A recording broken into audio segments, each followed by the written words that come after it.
साथियों, स्वागत आप सबों का बिहार एसटीईटी को लेकर के। और बिहार में जितने भी अभी एसटीईटी को लेकर के केस हुए हैं उसके बारे में, एसटीईटी किस तरीके से आगे बढ़ रही है और एसटीईटी को लेकर के जो ऊहापोह की स्थिति अभ्यर्थियों के बीच बनी हुई है, उन तमाम विषयों पर चर्चा करेंगे। साथ ही साथ बिहार में शिक्षक बहाली को लेकर के जो कुछ भी अनियमितता है, जो गड़बड़ियाँ हैं, जो खबरें हैं, जो लिस्ट की बातें हैं, जो मेधा सूची की बातें हैं, सारी चीज़ों के बारे में, जो काउंसलिंग प्रोसेस चल रहा था, आने वाले काउंसलिंग प्रोसेस, सभी चीज़ों के बारे में इस वीडियो में 1 बाय 1 बातें होंगी। तो जो लोग चैनल से नए हैं वो चैनल पर जुड़े हैं अभी, अगर वो सब्सक्राइब नहीं किए हैं तो बेल आइकन दबा लें, सब्सक्राइब कर लें, ताकि कोई भी लेटेस्ट नोटिफिकेशन जो है आप तक ना छूटे।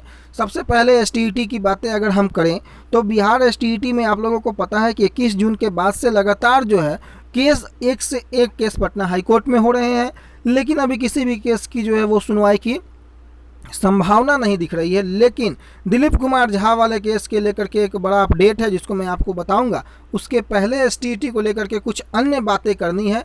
देखिए, एसटीईटी को लेकर के इसका जो भविष्य है वो केवल अभ्यर्थियों के हाथों में है। कुछ लोगों के गलत मंसूबों के कारण ये एसटीईटी जो है कहीं ना कहीं डिले और कहीं ना कहीं इस एसटीईटी की जो पूरी कहानी है उस कहानी का अंत ना हो जाए, इसके लिए तमाम अभ्यर्थियों को जागना होगा।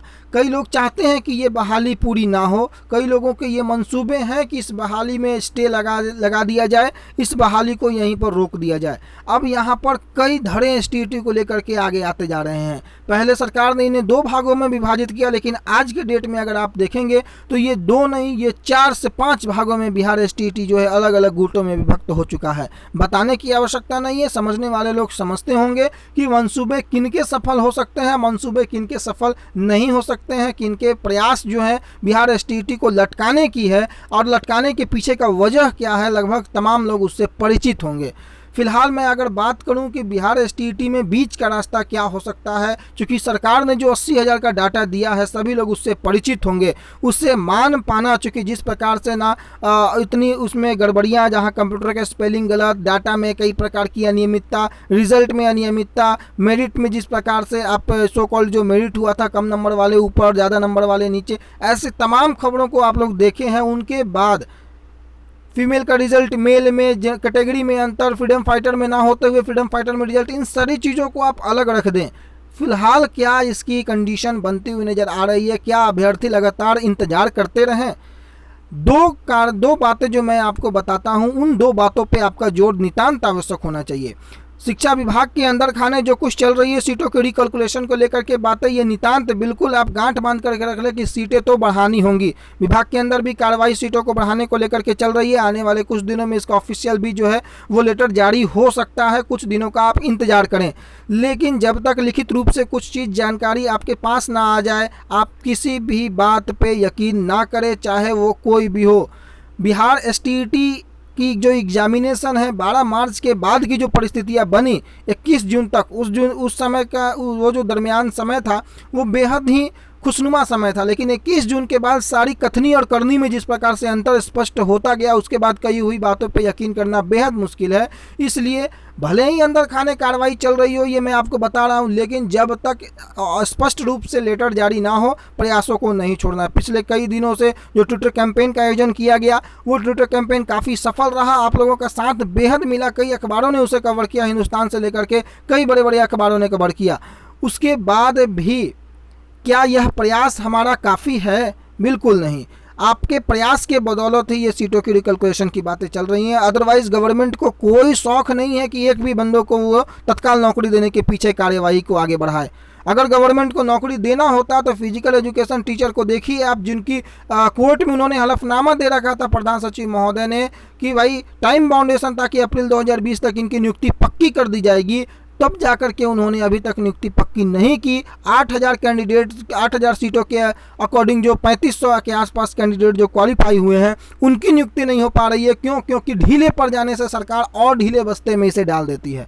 बिहार एसटीईटी का मामला जिस प्रकार से अभी तूल पकड़ा हुआ है, और तमाम क्वालिफाई अभ्यर्थियों का जिस प्रकार से सपोर्ट मिला है और अगर सरकार पे ये दबाव बना रहे तो आने वाले दिनों में जल्द से जल्द तमाम अभ्यर्थियों की नियुक्ति के लिए प्रोसेस आपको आगे बढ़ती हुई दिख सकती है, लेकिन उसके पीछे आपका योगदान बेहद आवश्यक है। कई साथियों के माध्यम से 23 तारीख को सुनने में आ रहा आंदोलन का भी आयोजन किया गया है। सरकार के कानों तक जो रुई डाली हुई है सरकार अपने कानों में, उस रुई को निकाल करके सरकार के कानों में इस बात को भेजनी बेहद आवश्यक है कि भाई आपको तमाम अभ्यर्थियों को जो आपने नियुक्ति का वादा किया था उस नियुक्ति हेतु आप कौन सा कदम आगे बढ़ा रहे हैं।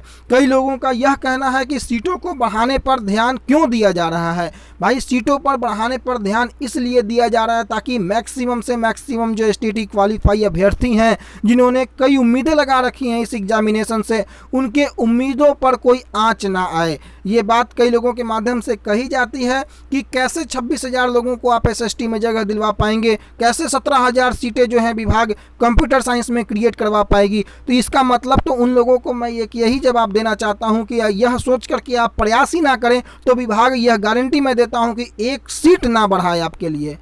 अगर आपने यह प्रयास करना छोड़ दिया होता तो शायद विभाग सीट बढ़ाने को लेकर के यह आपके फेवर में कोई काम करती हुई नज़र नहीं आती। विभाग किस प्रकार से कार्य करती है, सरकार बिहार सरकार शिक्षा को लेकर के कितनी आपको गंभीर नज़र आती है कागज़ों के अलावे धरातल पर, इसका आप लोग सभी लोग परिचय जानते हैं कि इससे बताने की कोई आवश्यकता नहीं है।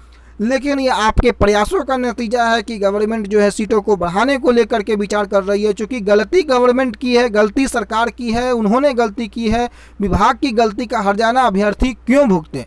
ठीक है, अगर मान भी लिया जाए कि उनसे गलती हुआ है और अगर वो सीट को बढ़ा करके अपनी गलती को कम करने का प्रयास करते, गलती तो छिपेगी नहीं, लेकिन अगर कम करने का प्रयास करते हैं तो उनको तमाम अभ्यर्थी जितने भी क्वालिफाई अभ्यर्थी हैं उनकी नियुक्ति किस प्रकार सुनिश्चित हो इसके लिए कोई आवश्यक दिशा निर्देश और उचित कदम उठा करके सभी अभ्यर्थियों के मन के जो रोष है उसको कम करने का एक प्रयास जरूर करना चाहिए। एक ऑफिशियल लेटर निकाले जिसमें तमाम अभ्यर्थियों की नियुक्ति हेतु तमाम जानकारियों के साथ दिशा निर्देश हो कि भाई इतने टाइम बाउंडेशन के साथ इतने समय तक जो है इनकी नियुक्ति किस प्रकार से सुनिश्चित की जाएगी। सीटों को बढ़ाने को लेकर के अगर बातें हों तो 33,916 जो सीटें हैं उनको अगर आप ऐड करें 31 जुलाई ये 2021 तक की संपूर्ण सीटों को आप ऐड करें। अभी कल ही आपने खबर देखा होगा कि 36,000 सीट शिक्षक जो हैं सर्टिफिकेट नहीं जमा कर पाए हैं, उनको लेकर के अगर आप बातें करें तो लगभग तमाम जो बातें हैं वो निकल करके आती हैं कि आपके पास सीटें अवेलेबल हैं तो कैंडिडेट क्वालिफाई हैं वो बाहर नहीं हो सकते हैं। बात कर लेते हैं पीआईएल को लेकर के, जो दिलीप कुमार झा वाला पीआईएल था, मामला न्यायालय में है। कई लोगों ने न्यायालय तक अपनी गुहार पहुंचाई है। अब देखना होगा कि न्यायालय किस दिशा निर्देश को आगे बढ़ाता है। लेकिन जो सबसे पहला पीआईएल जो पहुंचा है जिसकी लिस्टिंग हो चुकी है, बाकी किसी केस की लिस्टिंग नहीं हो पा रही है, तो इस पीआईएल को लेकर के मैंने यहाँ पर लिखा है 22 जुलाई को सुनवाई। जिस प्रकार से मैंने पिछले दिनों आपको बताया था कि 195 नंबर पर यह केस परसों था, कल यह केस 153 नंबर पर आया और आज जो है इस केस को अगर आप देखेंगे तो ये 93 नंबर पर यानी 93 नंबर पर जो है ये आपको यहाँ पर पहुँच चुका है। अब यह सुनवाई की तारीख जो है ये 22 तारीख मुकर्रर है। अगर जिस प्रकार से पिछले 2 दिनों का घटनाक्रम देखें आप इस केस को लेकर के तो आप यहाँ पर बिल्कुल यह मान सकते हैं कि 2 दिनों में जब ये 100 का आंकड़ा ऊपर जा सकता है तो आने वाले 1 से 2 दिनों में यानी कि 22 को भी इसकी सुनवाई की पूरी संभावनाएं हैं कि 22 तारीख यानी कि कल इसकी सुनवाई हो सके। और अगर किसी कारणवश कल नहीं हो पाया, कैरी फॉरवर्ड हो गया, तो आने वाले इस हफ्ते में किसी भी दिन इसकी सुनवाई हो सकती है और एक बड़ा जजमेंट निकल करके आए। सरकार को जवाब देना पड़ेगा कि 80,000 क्वालिफाई कैंडिडेट होने के बाद, आपके पास 3 लाख रिक्तियाँ होने के बाद, कैबिनेट से अप्रूव्ड सीटें होने के बाद आपने बहाली की प्रक्रिया को अभी तक आगे क्यों नहीं बढ़ाया। हालांकि कोर्ट ने फिजिकल एजुकेशन टीचर के मामले में भी 2 हफ्ते का समय दिया था, 3 हफ्ते बीत जाने के बाद भी सरकार की गंभीरता नज़र नहीं आती है। उसके बावजूद एक बात तो ज़रूर होता है कि सरकार घेरे में होती है। विपक्षी जिस प्रकार से सरकार पर दबाव बनाते हैं, अभ्यर्थी जिस प्रकार से दबाव बनाते हैं, उससे सरकार की कहीं ना कहीं नीयत स्पष्ट होती है और वो दबाव में आती है, बैकफुट में जाती है। सबसे बड़ी बात, विधानसभा सत्र 26 तारीख को शुरू होने वाला है और 26 तारीख तारीख को यह मुद्दा जो है वो माननीय नेता प्रतिपक्ष के साथ साथ कई विरोधी पार्टियों के माध्यम से जो है यह उठाया जाएगा, यह बिल्कुल तय है। कई माननीय विधायकों से भी इस संबंध में बातें हुई हैं, जिनके माध्यम से यह आश्वस्त किया गया है कि उनके माध्यम से इस बातों को, एसटीईटी के मुद्दे को सदन में उठाया जाएगा। और पहले भी उठाया जा चुका है कि जब इतनी सीटें रिक्त हैं तो अभ्यर्थियों की नियुक्ति क्यों नहीं।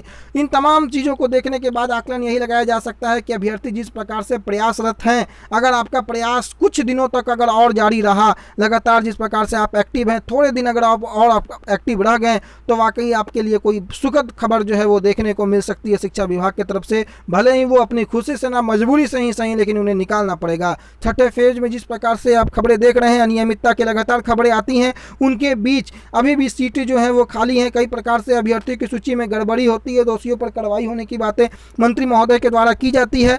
और 7,665 ने अभी तक सर्टिफिकेट अपलोड नहीं किया है। 30 से 40% हो सकते हैं फर्जी, जो कि कल संख्या आपने देखा होगा कि लगभग 36,000 का आपने अखबारों के माध्यम से देखा होगा। तो इन सभी चीज़ों को देखते हुए छठे फेज में नियोजन की अगर हम बात कर ले तो 15,836 चयनित अभ्यर्थियों के मेधा अंक और नामों की सूची को प्रकाशित एनआईसी के वेब पोर्टल पर कर दिया गया है। जिला वाइज आप जाकर के देख सकते हैं। हर नियोजन इकाई का कट ऑफ अलग अलग है, जिसके बारे में जानकारी मैंने पहले भी दी थी। कहीं 65 वालों का भी सिलेक्शन हुआ है, कहीं 80 वालों का भी सिलेक्शन हुआ है। तमाम अभ्यर्थियों का जो सिलेक्शन हुआ है उनको शुभकामनाएं। लेकिन आने वाले समय में जिस प्रकार से बिहार एसटीईटी की जो रुख है, उस रुख को समझते हुए यही बात कही जा सकती है कि आप अपने प्रयास को जारी रखें। आने वाले समय में जल्द ही आपको कोई सुखद खबर देखने को मिलेगी, लेकिन तब तक ना छोड़े जब तक ना तोड़े। धन्यवाद।